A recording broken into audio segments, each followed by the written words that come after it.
I'm sorry for the funny formatting. The camera is probably going to be shaking because I'm having to hold my phone. I couldn't figure out how to get the camera on my computer to work, so I'm improvising. I wanted to share with you today the poem Annabel Lee by Edgar Allan Poe.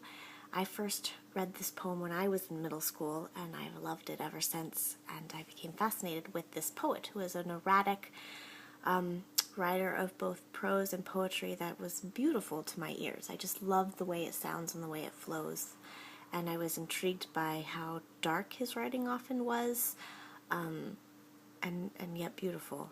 So I'm excited to get to share it with you today. This poem is supposedly the last thing he wrote, actually, before he died. He wrote it the summer of 1849 and died that October. So there are some accounts of him that summer being hungry, being homeless, needing money, and so taking it to several different editors to get it published, and oftentimes showing up to places without shoes on, or maybe only one shoe on, because that was all he had, and he was struggling with alcoholism and just with, I think, carrying on the burden of life. That summer it was very hard for him. So he wrote this poem and actually got it published in a couple of different places before he passed away, and there are stories of him getting $5 for it. And there's a lot of talk about what this poem might actually be about, who this poem might actually be about. So I'll read it for you now. It was many and many a year ago in a kingdom by the sea that a maiden there lived whom you may know by the name of Annabel Lee. And this maiden she lived with no other thought than to love and be loved by me. I was a child and she was a child in this kingdom by the sea. But we loved with a love that was more than love, I and my Annabel Lee. With a love that the winged seraphs in heaven coveted her and me. And this was the reason that long ago in this kingdom by the sea, a wind blew out of a cloud, chilling my beautiful Annabel Lee, so that her high-born kinsman came and bore her away from me, to shut her up in a sepulchre in this kingdom by the sea. The angels, not half so happy in heaven, went envying her and me. Yes, that was the reason, as all men know in this kingdom by the sea, that the wind came out of a cloud by night, chilling and killing my Annabel Lee. But our love, it was stronger by far than the love of those who were older than we, of many far wiser than we. And neither the angels in heaven above, nor the demons down under the sea, can ever dissever my soul from the soul of the beautiful Annabel Lee. For the moon never beams without bringing me dreams of the beautiful Annabel Lee.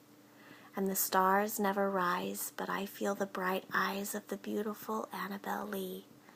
And so, all the night tide, I lie down by the side of my darling, my life and my bride, in the sepulchre there by the sea, in her tomb by the sounding sea.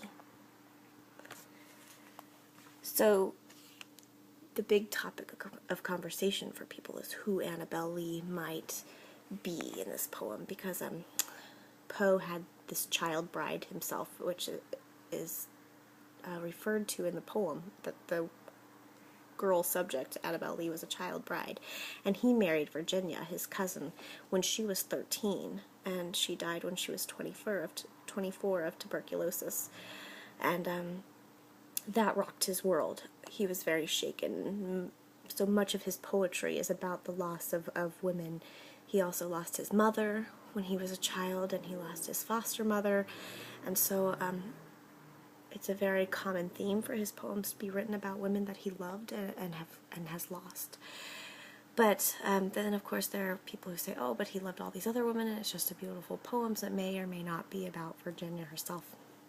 But I personally love it because he clearly is so in love with this, or the voice in the poem is clearly so in love with this woman that even the angels were envious, and the idea that they would be so envious that they would kill her to destroy what they have and that she's buried in the tomb of the sea is also very beautiful. I would love to be buried in the sea. I think that's just a lovely, that would be, I would love to be buried by the sea. I should tell my daughters that. And I think it was the first time I'd ever heard the word sepulcher when I was in middle school, and it was a word that I went and looked up because I didn't know what that was, so I found out that it was essentially like a tomb. So I think that was all I was going to say about this poem. I hope you enjoy it. Thank you.